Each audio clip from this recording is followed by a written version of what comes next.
Welcome to E360 TV, the live streaming and on-demand destination for influential voices and enlightened audiences.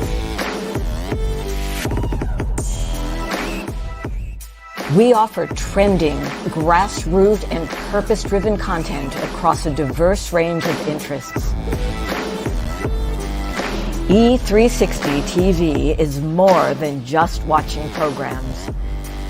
We offer the ability to interact with live shows connecting audiences to real, authentic influencers and storytellers while streaming to millions of devices.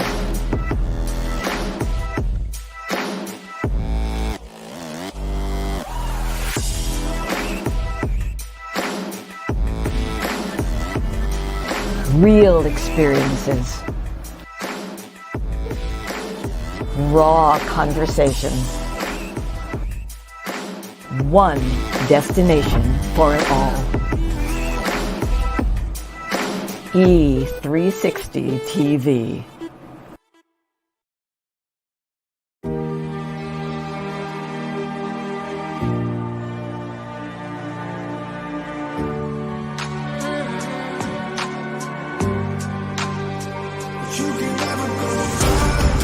Because now I know when something happens in our lives that is unexpected, you go. You have to go into it in order to ever have any hope of coming through it.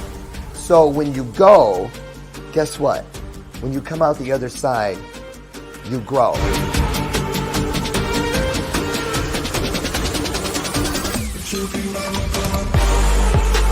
Brought out more in me than I thought that I didn't even know that I had. That has given all of us a great hope for what we can do with our own messages, our abilities to deliver, but most importantly, to deliver it in an authentic and very, very intriguing way. Have you ever been in something or felt something where the only way you felt you could deal with it was to leave, get away? I thought that was the meaning of control. It took me 4.5 years to stop looking around the room of my life, of my journey, of my purpose, digging in cushions for a remote that never existed. Looking, re-looking, going back and upgrading, bringing in and pulling out things that do not serve you must go. Those things out in this world that are designed to bring us down, to keep us down, put their foot on our neck and whisper to us that we're never good enough, they don't whisper. They yell at us from all directions, top to bottom, bottom to top, side to side, side to side, corner to corner, and corner to corner, 365 days. When somebody asks you about yourself, don't you dare whisper. When they ask you to raise your hand, don't you dare half raise it. When they ask you something good about you, you scream it with all you have. Come on now, get up, get up. Tell me who you are. Show me who you are.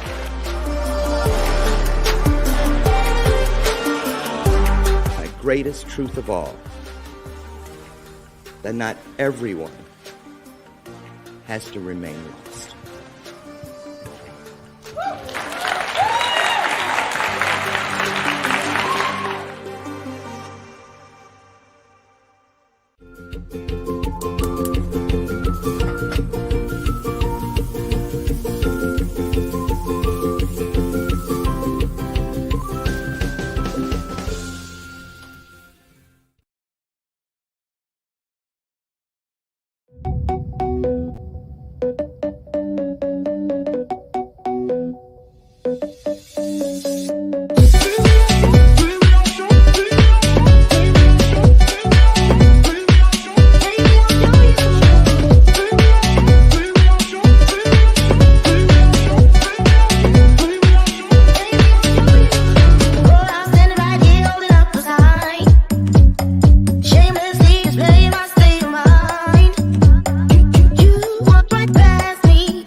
That's the bell of purpose.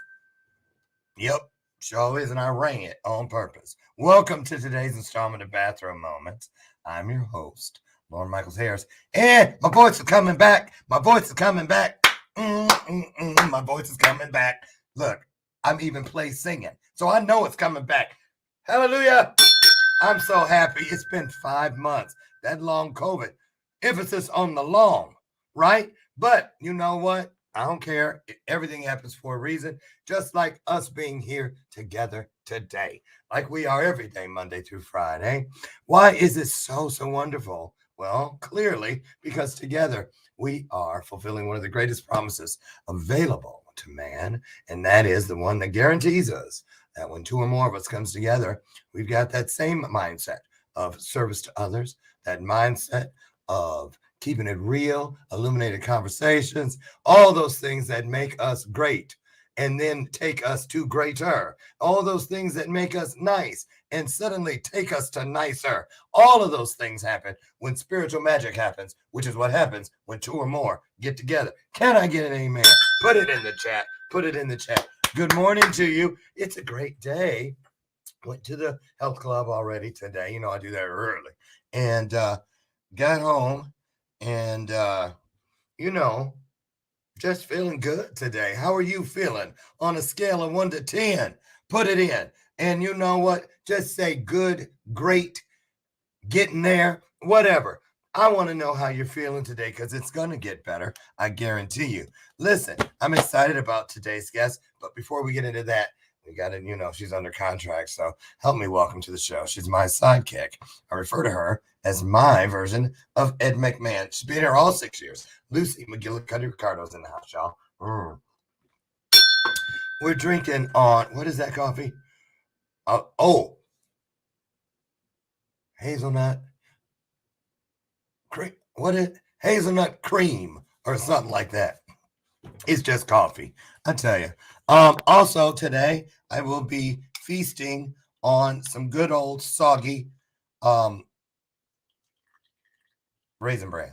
Why is everything coming so slow? I need to eat.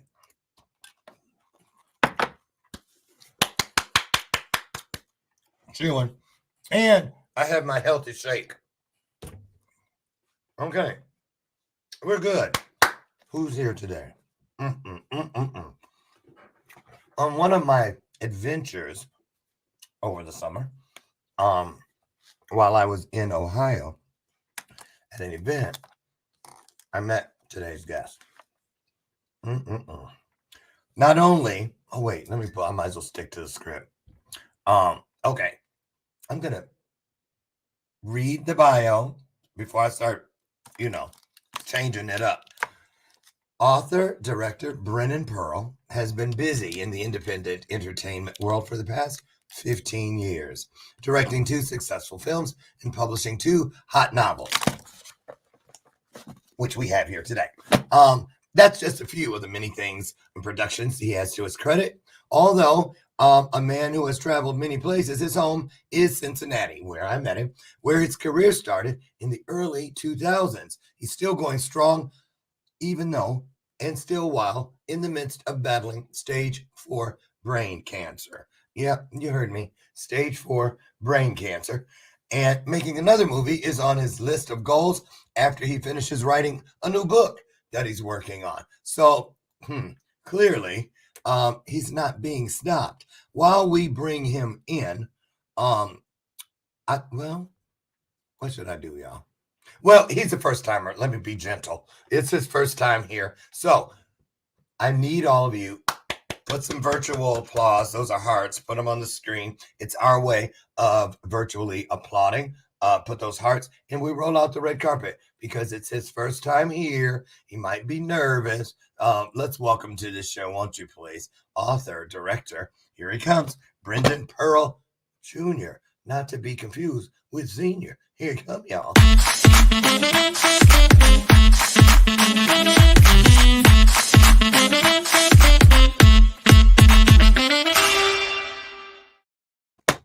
Good morning. Top of the morning to you, Lord. How are you? I'm all right, my friend, man. Couldn't be better. Keeping the spirits up, We're glad you're here. Reading, it was weird just now reading your bio, because we spent some quality time when I was in Ohio, and I got to know a lot about you. I was just amazed from the moment you started sharing your story with me outside of the venue, and then we just carried it. After the event, you came over and um, Mr. Carter and all of us, we're sitting out there and just looking through all your work and your story. There's so much. I want to get right to it. So what I'm going to do is a little piece. I'll dip out for a second, let you say good morning to everybody, have a little personal time. And if there's anything you feel important to throw in there that's not in that brief bio that you sent, go ahead and throw it in, and I'm going to pop back in, and we'll get started on this. All this stuff that we want to cover today, the books, the movies, the stories of your tour, everything, the cancers, plural. Right. I got a lot. I know. So let's Play this fool. I'll be right back. You just say right on. And I'll be back in. Go ahead. How are you? All right. Good morning, world. I'm author Brennan Pearl, Jr. And I am delighted to be here with Lauren today. I appreciate him looking out for independent artists such as myself, because we do need all the help we can get. Yeah, I've been busy, actually, you know what I'm saying, while battling, stage 4 brain cancer and lung cancer. I've been keeping the chemistry of writing alive, because that's just my passion and that keeps me happy. And if you know anything about battling cancer, you have to stay happy and not stressed out if you want to stay around for as long as you possibly can. So I'm in the midst of writing. I decided to do something I've never seen before. I've decided to write a book on Facebook. I've never seen, that platform utilized in that manner. So, periodically, every other day, I'm gonna put a chapter in and talk about my experience and my journey as an independent artist. As I've been to Hollywood, LA, and different places to meet different people of influence, like Lauren, himself. And that's how you get your opportunities, and you get the growth, and you possibly reach stardom. And sometimes for some artists, they get that lucky break. So, that is my objective, but nothing else. I just want to leave a legacy behind, something positive. Absolutely. I'm going to tell you something. I was shocked. I was just thinking about it while you were talking. When we met that night, how you didn't lead with the not one but two cancers that you're currently, you didn't lead with that. You led with the work, and then you told me about the van and the tour and the kids and blah blah blah, and then kind of threw it in as an afterthought, and I was like, what? So it's truly amazing. Let's go to the beginning if we could. So when did you know you had an eye or a passion for telling stories through writing and through? Actually, it was actually just by accident, be honest with you. I found the passion for writing because I did some time in Mansfield Correctional Institution here in Ohio when I was 18. And to cope with the Senate, being incarcerated behind those walls, I had to, I dipped into my poetry, and I lived in my imagination brain while I was incarcerated. And so I kept all that poetry while I was incarcerated. And then I came home and I started doing speakeasies around the town. And that led to me traveling, doing some poetry contests. And then once I decided that I wanted to do more than poetry, so I decided to write a book. That was even before I even knew how to work a laptop. I wrote my first novel with a pen and legal pad, had my mom type it up for me. Wow.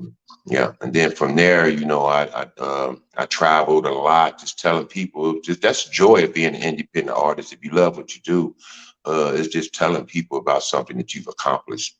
And that has worked for me phenomenally, because there are a lot of people out there that, that want to see people progress, want to see people grow, want to see people shine. And then of course, you run into some that don't. It's just, you have to be able to bounce off people and just stick to the people that believes in you. And that's what I've done for the last 15 years. And I've been able to accomplish a lot, and so I just keep writing because that's my sacred. That's just where I love to be. Look, speaking of writing, let's start with this one because I love the title. This one here. Right. Half married, half separated, and half badass crazy. Oh, wait, I added something. It's half married, half separated, and half crazy. But Hey, boy, you silly. it says, but here's the subtitle: a true story about the secrets that desperate housewives keep. Wait a minute, true stories. Yeah, it's a true story. So Um, who's this book based on, Brennan? Unfortunately, I was a bouncer at a pretty popular nightclub here in Cincinnati for a while, and I met this young lady, and the chemistry just clicked, and she didn't bother to tell me that she was actually in a marriage and that her husband was in Iraq fighting the war. She told me she was separated and he was on the other side of town just because she wanted someone to spend her lonely nights with while her husband was away. And she didn't tell me, and he had to come home on a leave after about a year's time. You know what I'm saying? I was spending the night at her house. She was spending the night at mine.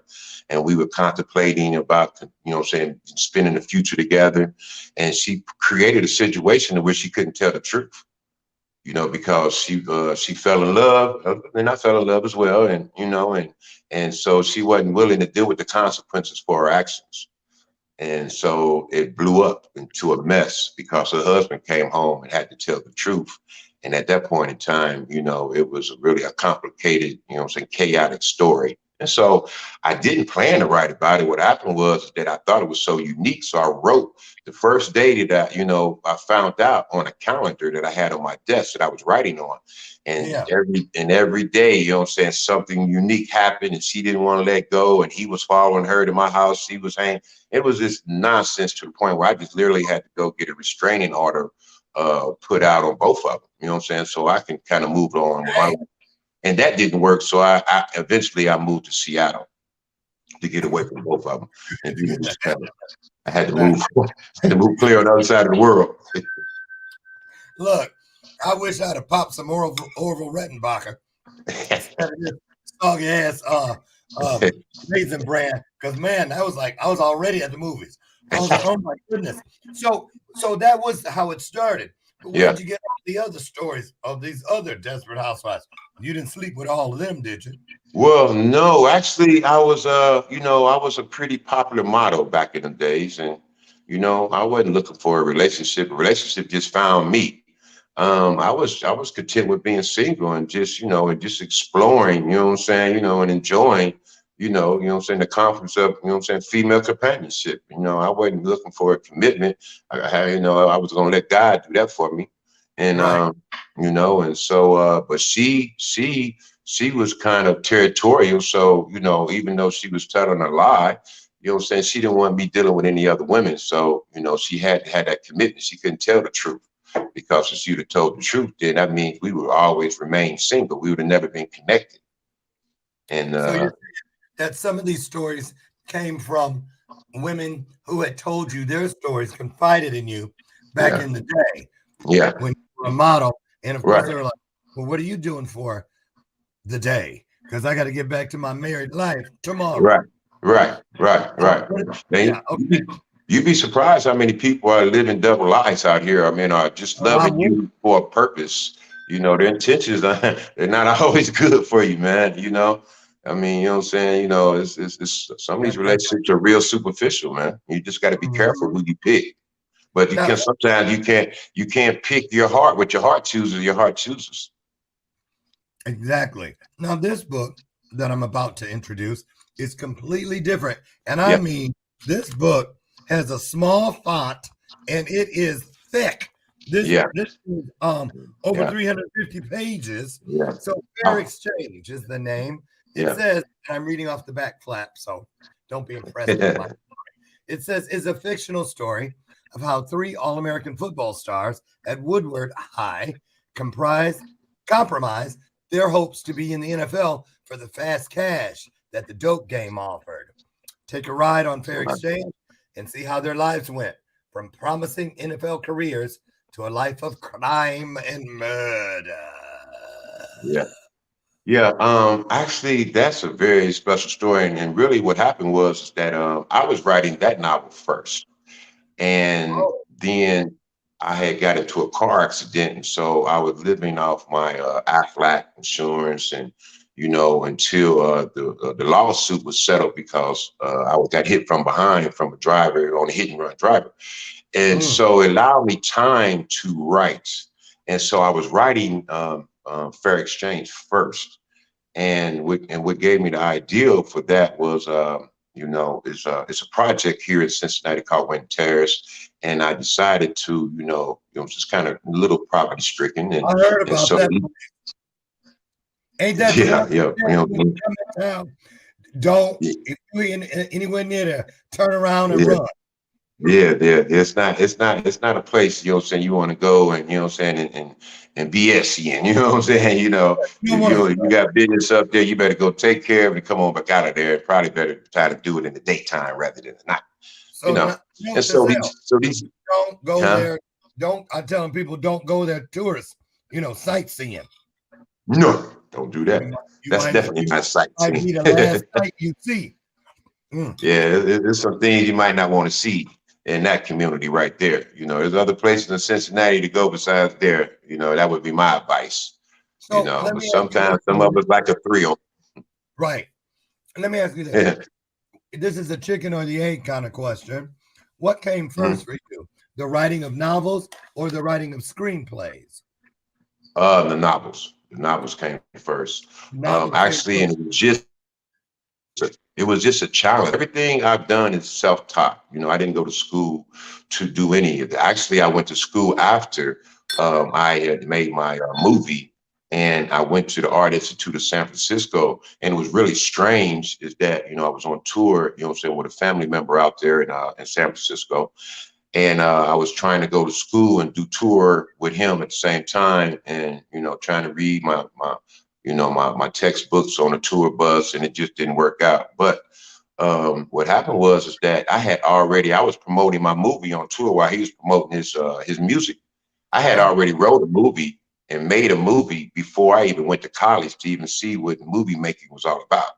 I just taught myself. I mean, it was just a natural thing. I'm just kind of like, being an understudy of different other directors that I know. That's why I travel a lot, and I try to get on different sets and just observe. And you can learn a lot by observing. That's why I'm writing my, my journey on Facebook, because to explain to some of these independent artists out here that, the knowledge and the chemistry is within you.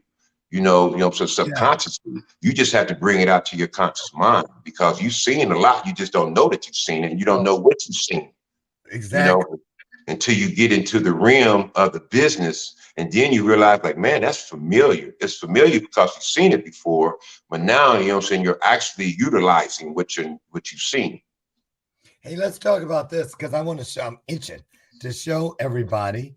We're going to see two clips from the original Dark Divas, which came out in what year? Oh man, I think Dark Divas was probably maybe 2015, maybe. Okay, in that area. And then you had a reload, Dark Divas Reloaded, like a recut. Yeah. We're gonna see that trailer too. When was that? That was just a year ago, and that was after I caught cancer, and my cancer team, with brain cancer, they only gave me, initially 10 months to live. And so when I got out of hospital, I filmed that movie with stitches still in my head, because I wanted to, I was concerned about leaving a legacy behind. So my cameraman said, man, let's do one more for the Gipper. And so we did one more. It took about 60 days to film that. We hurried up and guerrilla filmed it real quick. We got everybody together, and it turned out pretty good. Yeah. Let's take a look at the original Dark Divas, the movie trailer, you all, and then we'll talk more about it. Wait a minute. Where'd that go? Dark Divas, the movie. Comment. Oh, it's up here. Okay, here we go. Take a look, you guys. Hello, Divas. How did your first job back in business go?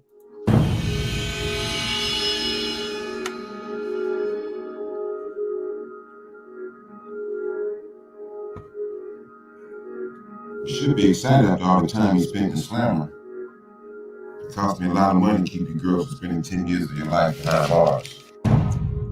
We got a better system this time around, so it's nothing but high-end burgers from here on out. Chantel sets the licks up, and we knock them down.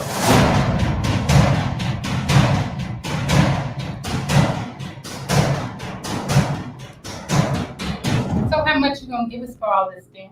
I can offer you $30,000 cash. Oh, no. Come on, Dan, baby. Don't insult us like that. You can do better. Okay, ladies, I'm gonna make you one last final offer. $50,000 cash money right now. That sounds good to me. What kind of action going on around? You got this love. I did see Officer Turner earlier though, riding around, so look out for his car. That ain't nothing, man. He always around here trying to catch somebody doing something. This ain't nothing, huh? What am I gonna do about that? I'll tell you what, I'll make sure all this goes away. Tell me who's been selling hot jewelry around the street. I got $500 you can make right now. Ooh. Can you steal this van? Can you handle that? Can I handle that, bro? Come on, that's what I do. Just show me the van and I'm in action. Things got hot around here as soon as y'all got on the highway. J Money's sister Lucky and her crew is robbing all the houses you've been asking about. J Money, the dope boy, right? Yeah. Officer Turner planting dope on J Money. If you tell me where your sister Lucky is, I might let this slide. Fast Black snitching. These dudes thirsty out here, y'all. Oh, oops. I'm calling about a dead body in my parking lot. All I want to know is who killed my brother, man. But we gonna find out what happened to T-Baby. It's just a matter of time. If you want to get rid of Detective Turner, you need to get a hold of that black book he got all his dirt in. I've seen the book when he claimed I owe him a sexual favor, so I know it exists. He got an alarm system? He too cheap to have an alarm system. He the police anyway, so who's gonna break into a cop's crib?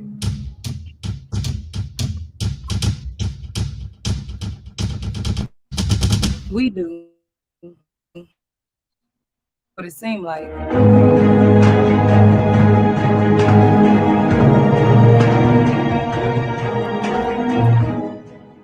And here it is in my hand. So, okay. Okay, bye, Jerry. Oh, you know what? I miss Jerry Springer though, actually. How long did it take you? Talk about the process of making this film. It actually that was my first movie. Well, it was my first completed movie. I had a project before that didn't work out. So I think it took about 7 months from filming it and then getting it edited and then having a movie premiere. About 7 months. Wow. Yeah. So, And I do it by myself, man. I don't have a bunch of team members. It's just me and my friend, my camera guy, man. He's bad. And and we just me and him put our together, and you know what I'm saying? And I found the locations and wrote the locations into the script and got the script to my actors, and that was it. So where do you find your actors for an independent project? I usually use just friends and friends of friends. And sometimes that works out for you. Sometimes it don't, sometimes dealing with friends, people that's close to you, things get a little personal. People get upset because they feel they're not being treated equally to anybody. I mean, sometimes it just eventually turns into nonsense, to be honest with you. A lot of people just can't be patient with the process and just be thankful that you're in a position to do something different and possibly shine if you work hard and make, a contribution with your acting skills that you need to make a good quality project. Yeah. There seems to be a lot of independent film directors out there. I didn't realize that so many people. Right. So we all have a dream. Every day everybody wakes up a dream, whether you dream of being a doctor, you dream of being a fireman, policeman, or you dream of being a movie director or writer. Everybody has a dream. If you have, any desire to live in the future, you got to live in the future with some purpose. And that purpose usually is a dream of somebody that you got desires to be. Absolutely. And that's me. And that's me, that was my purpose, my desire. Love it. Listen, you guys, when we return after a brief pause for the cause, we're going to get back into it with author-director Brennan Pearl Jr. as we talk about not only the second movie, The Dark Divas Reloaded, which was just over a year or so, 2 years or so ago. We're going to talk about that. But then we're going to get into how does he do all this while a new project and the cancers. See, you were ready to go to the new project. We're all sitting here going, but wait a minute, Then you say he has lung cancer and stage 4 brain cancer. That and more. It's not about how you run a race. It's how you decide to one day finish that race. That and more. Don't y'all go away. We'll be right back. That's right. Hello, hello, hello. I have a question for you. Have you ever felt completely lost? You know, seeking purposeful direction that could and should propel your mission within your divine journey to that next level, but still it hasn't happened. Well, my name is Lauren Michaels Harris, and I'm the founder of P3, the Journey series. People come to me because they're wounded. Many are scared, and even there are those who are bruised simply because they feel that they are increasingly, for whatever reason, losing their ability to dream. Now, this P3 program is not for a person who's just looking to start a business, no, but rather for those of you out there who have been on your journey and you've been navigating within your divine purpose, but you still desire to elevate to that level that you have not reached yet. If this is appealing, if this describes you, then I want to have a chat with you. I want to hear your story. So use the link below to get registered for your free seat at P3, the Journey series. And let's get started, one story at a time. I'll see you inside. Click the link.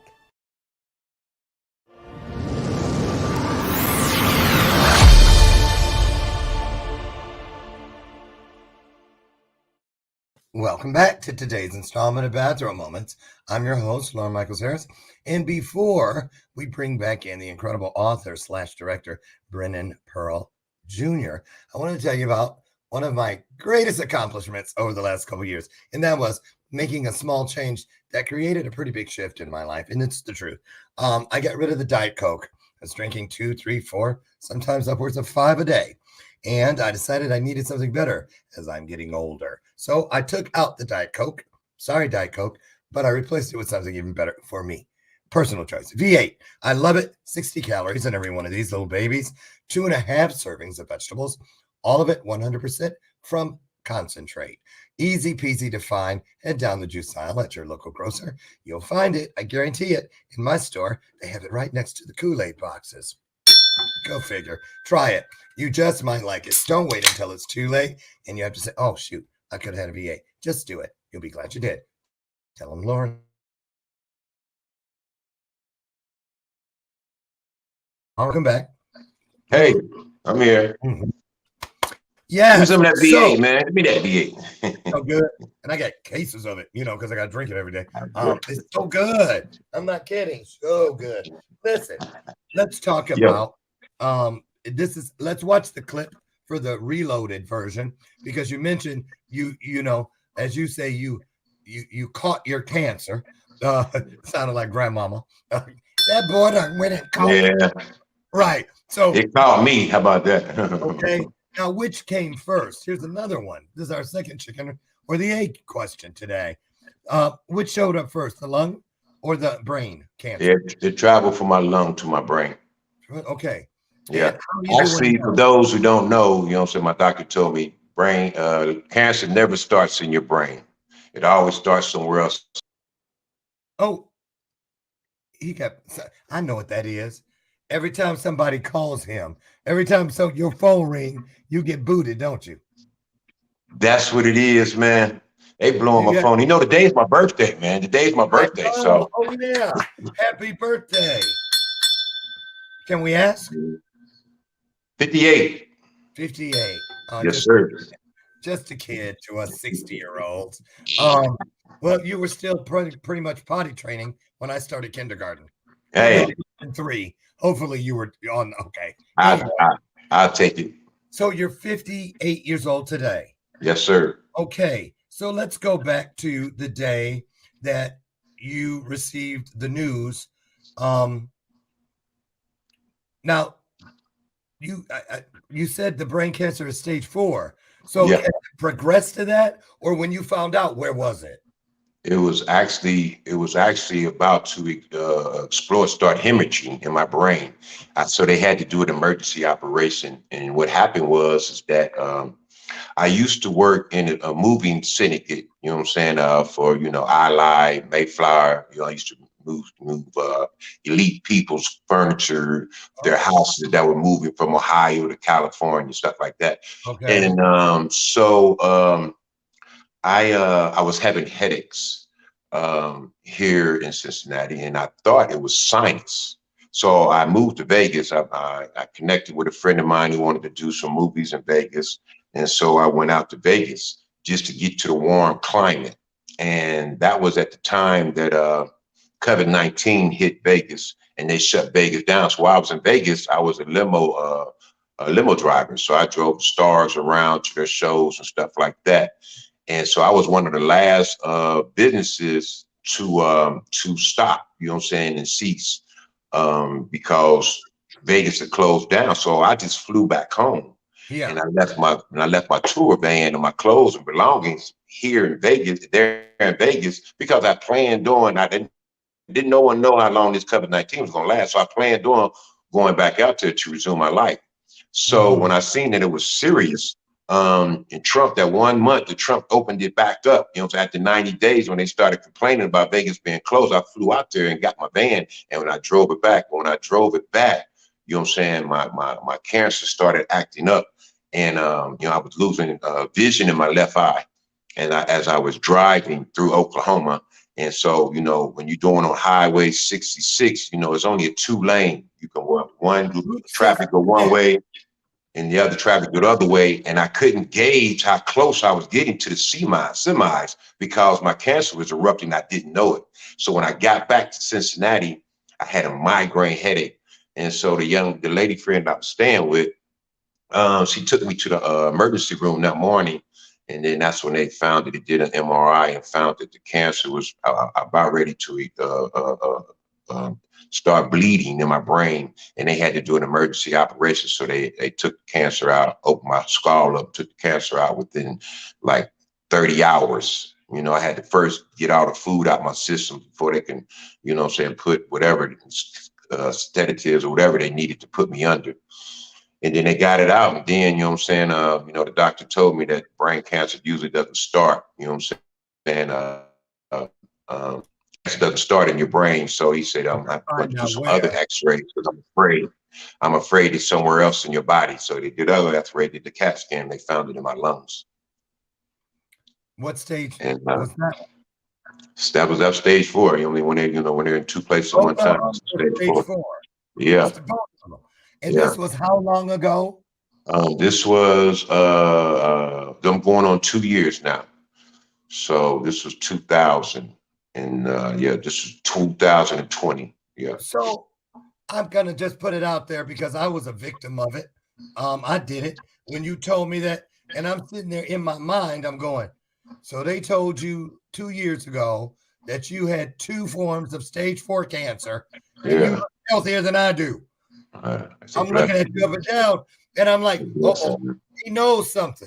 He knows something, and something is working inside his world. I want to know more. That's why it's important, man, to treat people right, man. You know what I'm saying? No matter how bad, you know what I'm saying, people do you wrong through the process of you treating them right. Man, God is going to equally balance things out for you. No matter what. Because I've died twice on this cancer already. You know, I've had a seizure. A couple weeks ago. Yeah, I did. I had a seizure. You know what I'm saying? To stop breathing. My blood pressure was 82.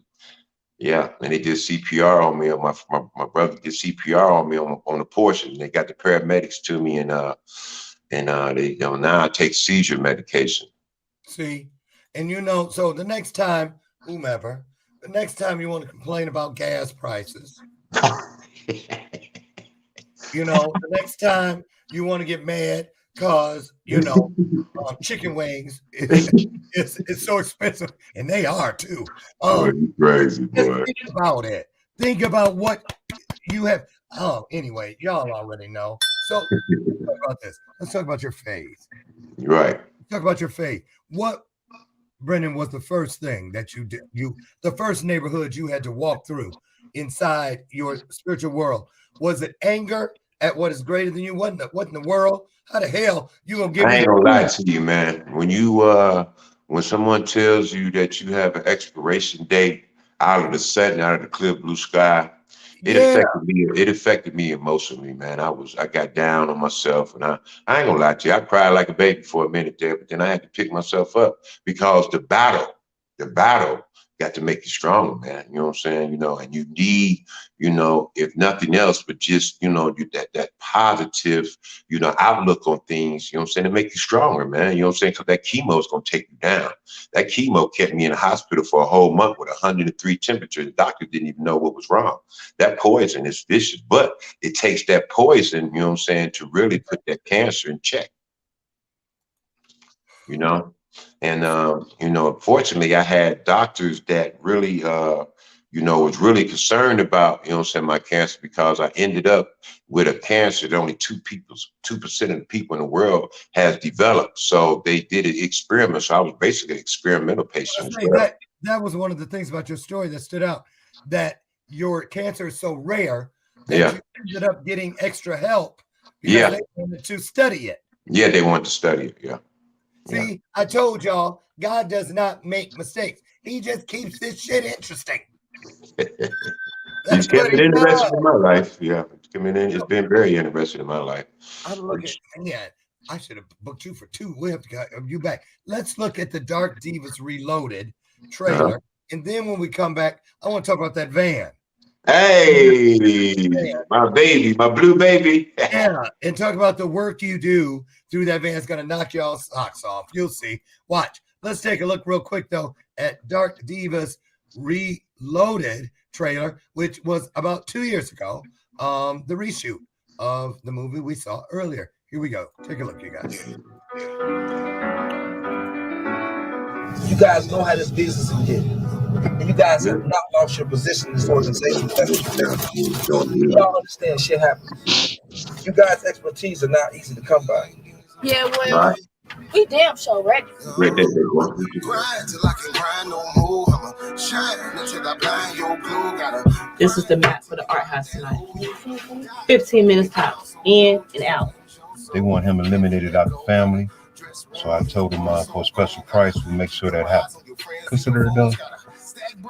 Don't use me, Jerry. What? Jerry the drummer? Yeah. What I got is great. It could wait till tomorrow. That diamond alone costs about $250,000 on the market. Man, and I know you know, but I also understand why you scared for your life now. Yeah, I done figured it all out. He done stole these people's products. Now you want to come to us and pay us to do your dirty work. You know, get the gangsters off your ass. That's gonna cost you about $10 million. Work until I turn to a boss. Gotta stunt. This motherfucker, yes. Where the fuck you go? I ain't got time. You got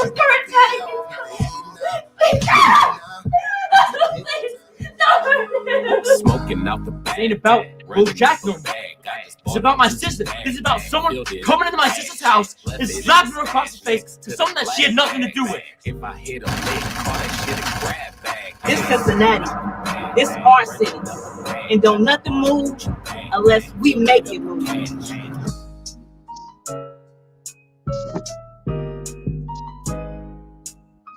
So this premise is really like a Charlie's Angels. Yeah, exactly. But also, it feels like a little Set It Off. Yeah, exactly. When they got out together, Yeah. you know. Yeah. You guys can find both of these movies on YouTube. You can watch the full-length versions there. Yeah. And so, great work. Well, I can see you upped it. You had special effects, blood, and somebody got slapped. You were slapping folks long before Will started doing it. I'm just saying. I'm just kidding. You know, I wouldn't mind. Bro, no, you special, bro. A scene where I get to get mad or something. Shoot, boy, you something else, man. Yeah. So I want to tell people about, and this is because everything we do, there's a reason, there's purpose within it, around it, above it, below it. And so tell us about this van. This van has been all over the place. My God, that van, you know. Boss.com. Yeah. That van is my baby, man. That van, I'm telling you, I've been down to Mississippi, all the way to Vegas with that van, man, Arizona, I've been to Washington, D.C., you know, I've been everywhere with that van. And my whole purpose was I just wanted to see the world. I wanted to create something that I could see the world with, you know what I'm saying? And that van was my creation, man. And that van, you know what I'm saying, it really just represents all my accomplishments in life. So what do you do in it when you are riding through all these places? Countryside. Well, I'll tell you, man, I'm a flat foot hustler, man. I park that baby and jump out and grab some books out the back of my van, and I walk up and down the street and I tell people about what I'm doing, and I sell some books. Selling these books. Yeah, I sold so many half married, half crazy. You know, it's ridiculous. I mean, and that's one of them novels there that, you know, you can't lend that book out because it won't come back. The story is so crazy and exciting in that novel that I've had so many resales on that book. It's ridiculous. For real. And I mean, yeah. You started, you ain't gonna want to put it down. Right. So be trying to do it while you working, because you will get fired. I'm just letting you know. Tell people now you can get all the books over on Amazon, right? Yes, Amazon. And I have an audio version of Half Married too. You know, I just did that. A lot of things I do it out of challenge, and then marketing is kind of somewhat it's inspirational, but I'm experimenting as well, because you never know what works until you try it. And so they always said I had a voice for voiceover. So I said, well, I'm going to read my book and just see how it takes, you know, how it jives with the public. Was it hard? Was that difficult? I have a client who's about to do her Audible book, and we were talking about it on her session yesterday.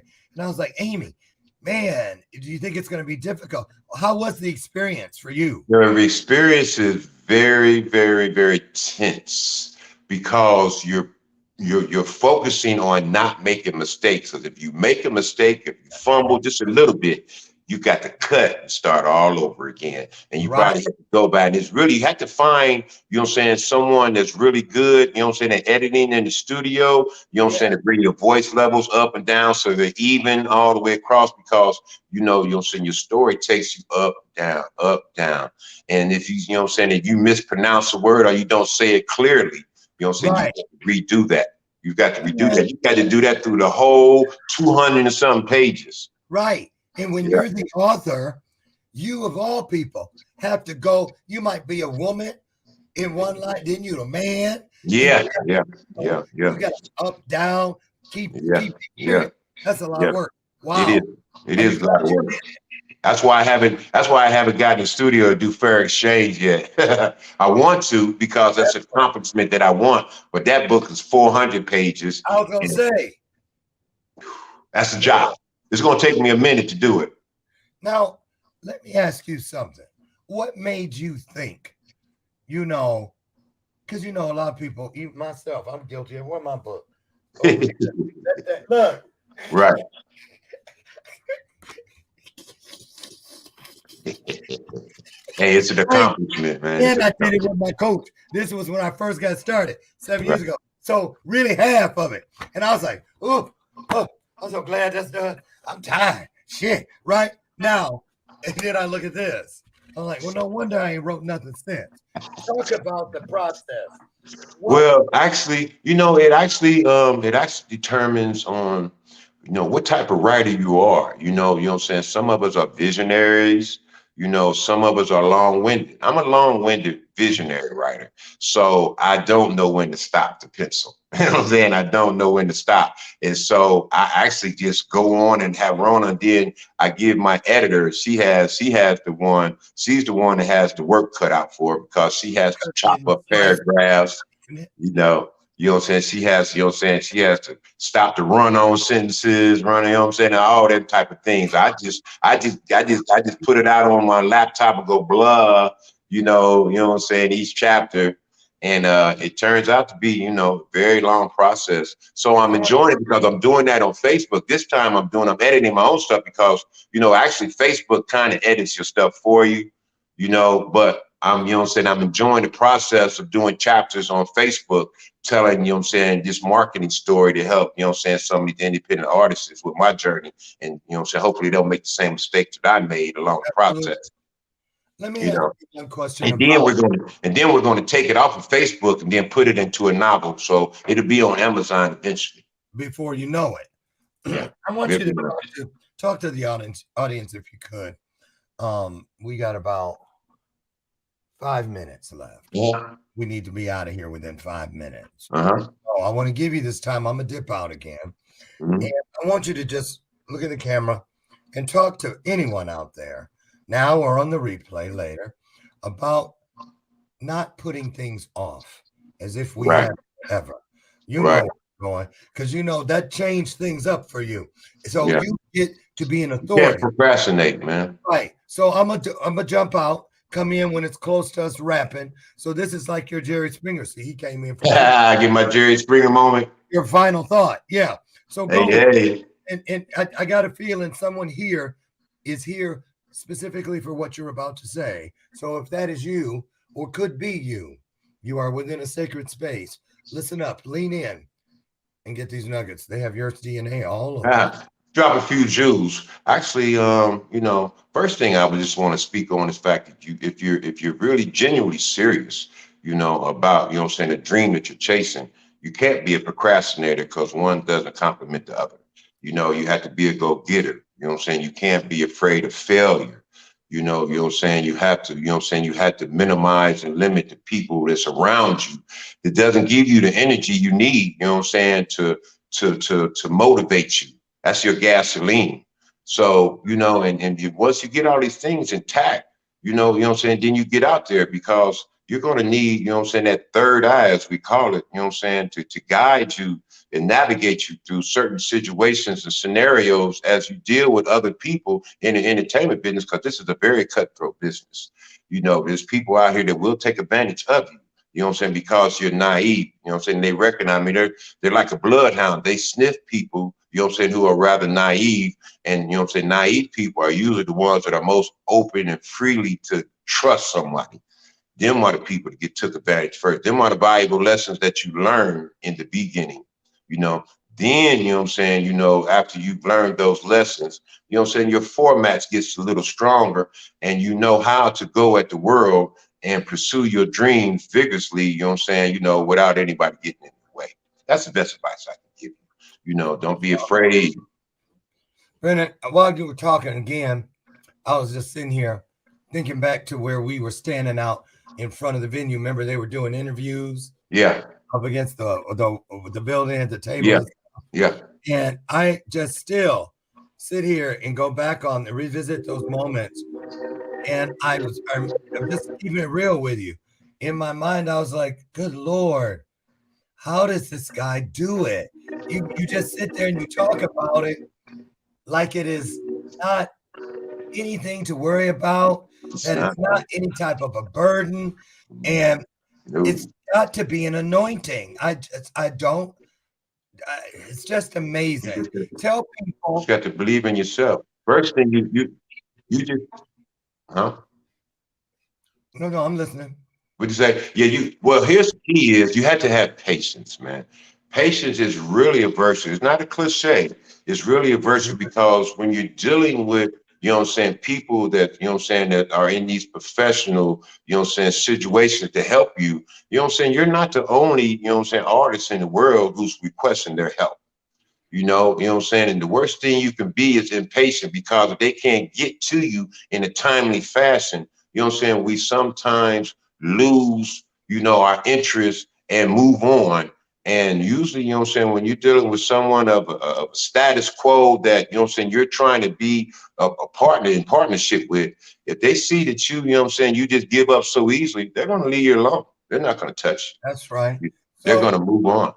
So listen, you guys, I've already dropped the Facebook link where you can connect with author director Brennan Pearl Jr. It is at the top of your feed right here in today's episode. So get over, check out all of his work, grab a book or two, and we invite you back anytime you got something new that you want to throw out in front of us. What a great story. I can't wait to watch what you do next. And it's just a real honor, Brennan.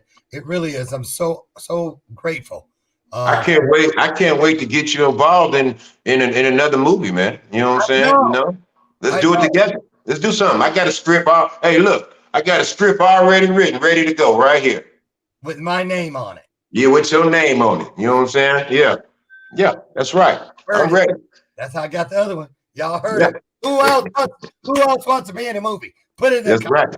Listen, get out there today and live your own movie. It's your life. That's right. Live it to the fullest. Live it Yeah. and be your best version of yourself. Just like author-director Brennan Pearl. And hopefully most of us, right? We're getting better every day. I'll see you tomorrow as we head here in the Bathrobe Moment spaceship all the way to the UK. Adam Duvall, Mental Health Warriors, is in the house. You won't want to miss it. I guarantee it. Listen, Brennan, thank you so much. And thank all of you. Get out there today and be the best. Be that blessing. You want. Much love. All right. Have a great one. Love you, brother. All right. Thank you. Love you too, my man. Same here. Bye, everybody. All right. Have a great day. Bye-bye.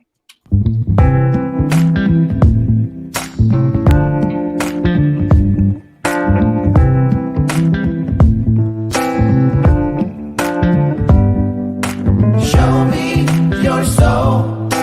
Baby, I'll show you mine. Show me your soul. Honey, it's way past time.